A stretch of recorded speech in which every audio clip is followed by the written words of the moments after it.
হুমায়ূন আহমেদের স্বপ্ন বলতেই মানে যখন জন্মদিন আসে হুমায়ূন আহমেদের বা মৃত্যুবার্ষিকী আসে, আমি খুব ভয় পাই যে সবাই আমাকে একটা প্রশ্নই করে, হুমায়ূন আহমেদের স্বপ্নের ক্যান্সার হসপিটাল কবে হবে। তা আমি প্রতিবারই বলার চেষ্টা করি যে স্বপ্ন তো শুধু একটা থাকে না।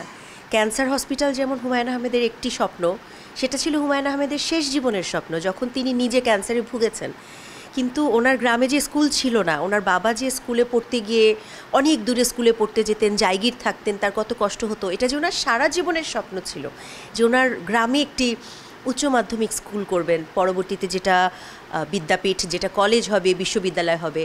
এই স্বপ্নটা তো পূরণ উনি নিজেই করে গেছেন, এবং যেহেতু উনি নিজে শুরু করে গেছেন, আমি কাণ্ডারি হিসেবে সেই স্বপ্নটাকে এগিয়ে নিয়ে যাবার চেষ্টা করছি। এবং আমার সাথে আছে শহীদ স্মৃতি বিদ্যাপীঠের চমৎকার শিক্ষকদের একটা টিম। তো এবং এবং অবশ্যই ছাত্ররা, এই ছাত্রদেরকে সাথে নিয়ে, এই শিক্ষকদেরকে সাথে নিয়ে আমরা পরম করুণাময়ের কৃপায়, আল্লাহর রহমতে আমরা অনেক উন্নতি করেছি এবং অবশ্যই আমরা আরও অনেক সামনের দিকে এগিয়ে যেতে চাই। হুমায়ূন আহমেদ যে স্বপ্নটি দেখে এই স্কুলটির নাম রেখেছিলেন শহীদ স্মৃতি বিদ্যাপীঠ, বিদ্যালয় না, কিন্তু যেন এটা সর্বোচ্চ শিক্ষা নেয়ার জন্য যে বিশ্ববিদ্যালয় পর্যন্ত যেন এটাকে রূপান্তরিত করা যায়। আমরা এবছর আমরা সিদ্ধান্ত নিয়েছি এবং আমরা চেষ্টা করছি এটাকে আমরা যেন উচ্চ মাধ্যমিকে আমরা পর্যন্ত নিতে পারি। এখান থেকে যেন ফার্স্ট ব্যাচ হয়তো বা আগামী বছর বা তারপরের বছর এইচএসসি পরীক্ষা যেন দিতে পারে। আচ্ছা, আমি মেহের আফরোজ শান, আমি হুমায়ূন আহমেদ না। হ্যাঁ, নিশাদিনীতের কাছে তাদের বাবার কাছে যে আবদার তারা আমার কাছে করতে বাধ্য হয়। একটা সময় ভাবতো যে বাবা থাকলে অনেক কিছু দিত, মা হয়তো বা দিচ্ছে না, কিন্তু এখন জানে যে বাবা থাকলে দিত না, মাই দিচ্ছে।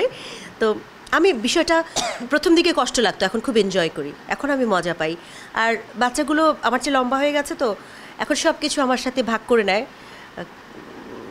অন ক্যামেরা বলবো কি না কোন মেয়ে চিঠি লিখেছে, কে ফুল দিয়েছে, কে কী SMS করেছে, কে ফলো করে ইনস্টাগ্রামে, এগুলো সব আমার সাথে ভাগাভাগি করে নেয় যখন গল্পগুলো, তখন খুব ভালো লাগে, খুব উপভোগ করি এই জীবনটাকে।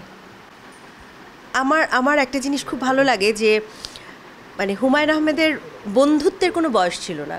হুমায়ূন আহমেদের বন্ধুরা যেমন তার সমবয়সী বন্ধু ছিল, তার যে একটু ছোট প্রকাশক বন্ধু ছিল যারা ছোট ভাইদের বয়সী, তার সবচেয়ে ভালো বন্ধু ছিল তার নাটকের শিশু শিল্পীরা, এবং তারা ডাকতো স্যার আঙ্কেল। তারা কিন্তু হুমায়ূন স্যার ডাকতেন না বা হুমায়ূন আঙ্কেল ডাকতো না, স্যার আঙ্কেল। এবং এরা অপেক্ষা করতো স্যার আঙ্কেল ছাড়া খাবে না, কারণ জানে যে স্যার আঙ্কেলের সাথে খেলে স্যার আঙ্কেল অনেক মজার মজার গল্প বলবে, তাদেরকে বেড়ে খাওয়াবে। এবং হঠাৎ করে সেই নুহাসপল্লীর অজপাড়াগা, সেখানে শুটিং হচ্ছে, হঠাৎ করে একজন বললো খুব পিৎজা খেতে ইচ্ছা হচ্ছে, স্যার আঙ্কেল যেভাবে হোক ঢাকা থেকে তাদের জন্য পিৎজা নিয়ে যাবে, এগুলো জানতো। তো একবার ওই বাচ্চাদের সাথে হুমায়ূন আহমেদ নুহাসপল্লীতে তার জন্মদিন উদযাপন করলো, এবং বাচ্চাদের সাথে উনি সবসময় বাচ্চা হয়ে যেতে পারতেন। অনেক কিছু মানে আমি তখন আমার কাছে মনে হতো বিষয়টা খুব হাস্যকর, কিন্তু এখন আমার কাছে মনে হয় যে অনেক কিছু শেখার ওনার কাছে ছিল, যেটা আমরা যারা কাছে ছিলাম ওনার, আমরা একটু শিখতে পেরেছি। এটা অনেক মানে আমার কাছে ভালো লাগে যে আমরা একটু হলেও শিখতে পেরেছি। এবং এখন আমরা, হ্যাঁ, নুহাস চলচ্চিত্রের কাজ হয়তো বা আগের মতো হয় না, কিন্তু এখনও নুহাস চলচ্চিত্রের আমরা যারা আছি, আমাদের সাথে শিশুরা এখনও সবসময় আগের মতোই একদম একাত্ম হয়ে যেতে পারে। আমি আসলে এখন আর কিছুই ভাবছি না। এই ভাবনাগুলো এই প্রজন্মের অনেক মেধাবী এবং অনেক এই প্রজন্মের অনেক ক্রিয়েটিভ চিন্তার মানুষ আছে।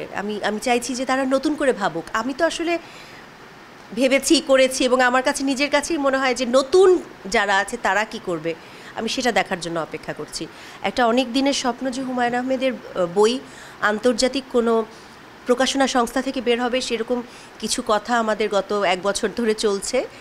সেটা হয়তো বা এই বছরের শেষে, বা এই বছরের শেষ তো চলে আসলো, আগামী বছরের দিকে হয়তো বা সেটা আলোর মুখ দেখবে। আলোর মুখ দেখার আগ পর্যন্ত আসলে আমি সুখবরটা দিতে চাই না। এটা নিয়ে খুব অধীর আগ্রহে অপেক্ষা করছি যে আন্তর্জাতিক পাবলিকেশন হাউসগুলোতে যখন হুমায়ূন আহমেদের বই যাবে, সেই স্বপ্নটা পূরণের অপেক্ষায় আছি।